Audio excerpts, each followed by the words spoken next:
Chapter 66, Vampires. Garasura. Do what thou wilt shall be the whole of the law. So you want me to tell you all about vampires? Vampire yourself.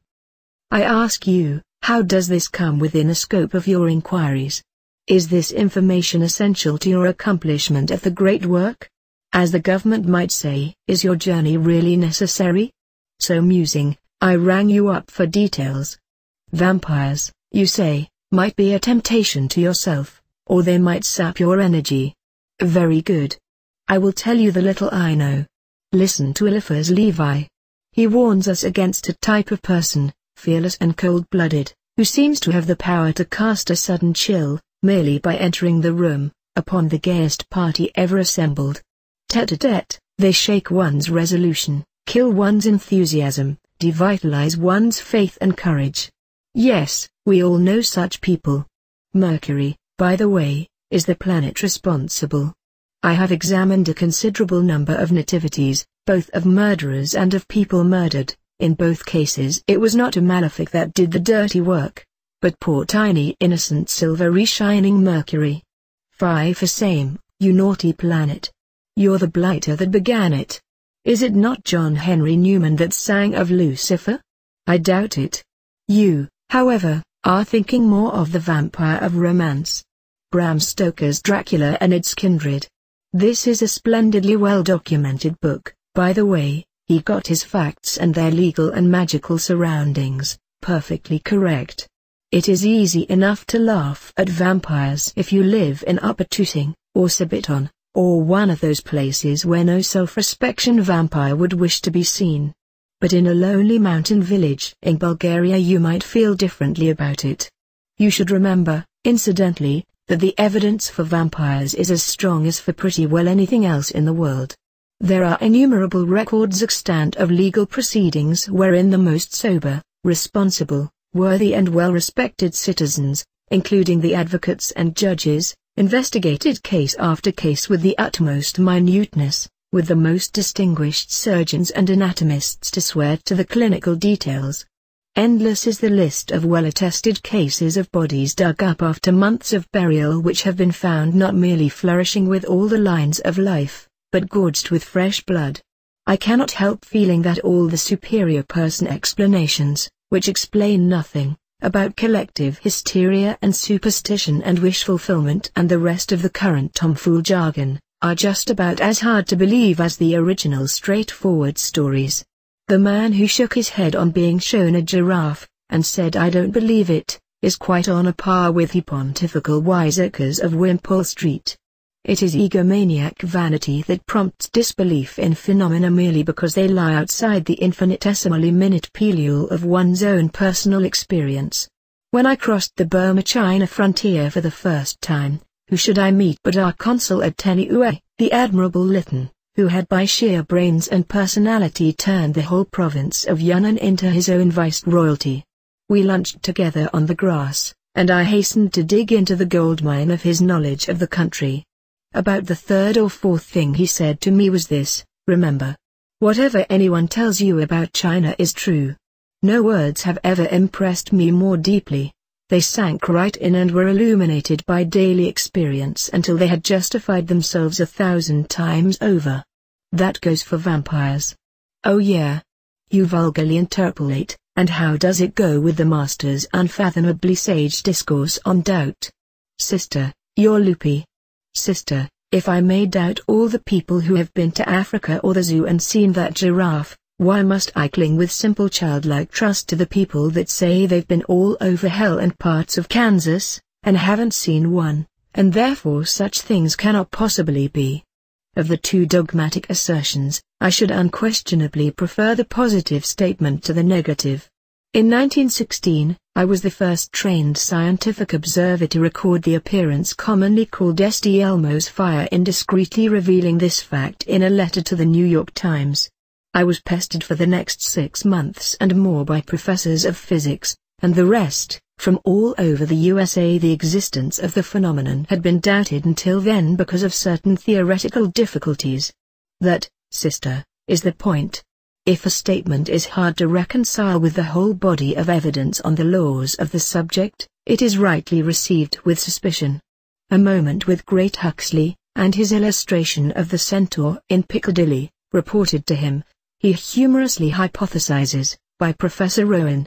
What occasions Huxley's doubt, and inspires the questions by means of which he seeks to confirm or to discredit it.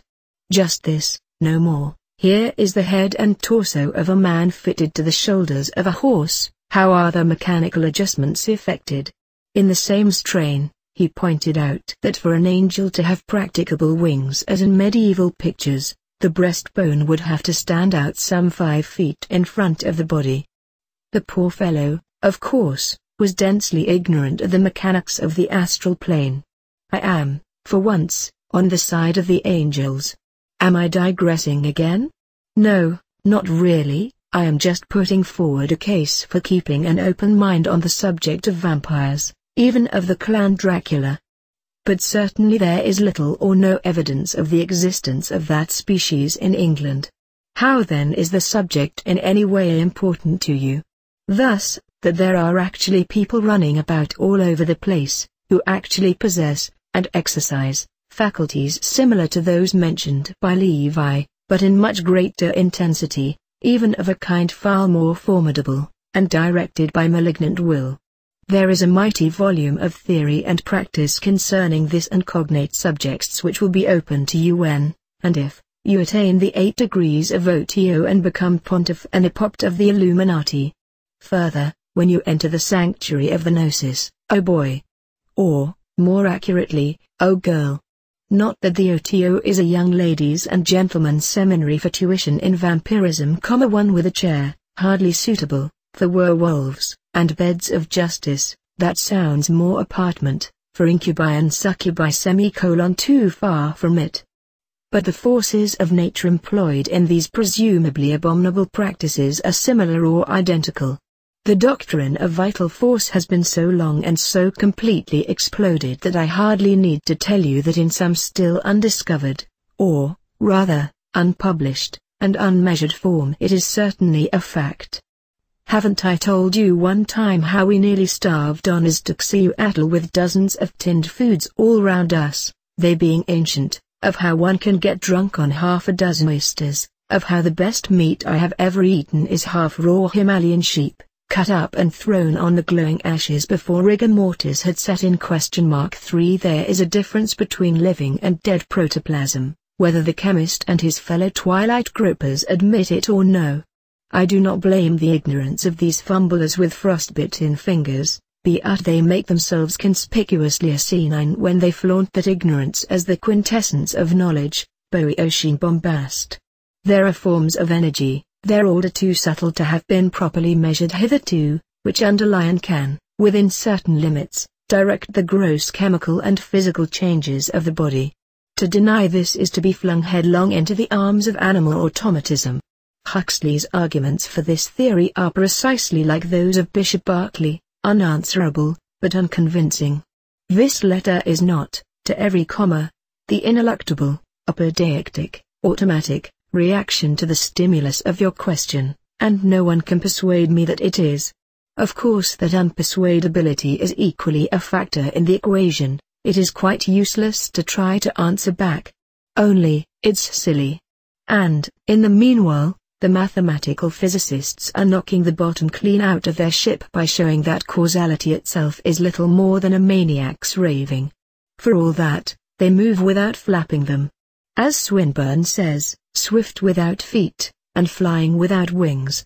So then, we may, at least get busy. It is easy enough to bore one's neighbor, look how I bore you. But that is usually an unintentional business. Is it possible to intensify the devitalizing process, so as to weaken the victim physically, perhaps even almost to the point of death? Yes. How? The traditional method is to get possession of some object or substance intimately connected with the victim. On this you work magically so as to absorb its virtue. It is best if it was as recently as possible part of his living tissue, for instance, a nail paring, a hair plucked from his head. Something still alive or nearly so, and still part of the complex of energies that he included in his conception of his body. best of all are fluids and secretions, notably blood and one other of supreme importance to the continuity of life. When you can get these still alive to their function, it is best of all. That is why it is not so highly recommended to tear out and devour the heart and liver of your next-door neighbor. You have gone far to destroy just that which is of most importance to you to keep alive. Doubtless you will reply with some apparent justice. Indeed, most plausible is such ratiocination, that by taking into your own body, and so preserving the life of his heart and liver, the whole of his vital energies will desert the sinking ship of the physical tissue, and rush to the lifeboat provided by the vampire. Never forget that you confer an inestimable benefit upon the victim by absorbing his lower point of energy into your higher.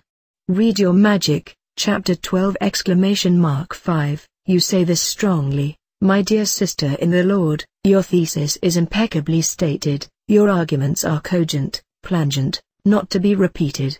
But, this I pout to you most solemnly, what experimental evidence do you adduce? How many hearts, how many livers, have been your spiritual sustenance? Have you excluded every source of error? Have you, here, you know the routine, write it all down and send it along to be vetted. Be that as it may, I once knew a lady of some 70 summers.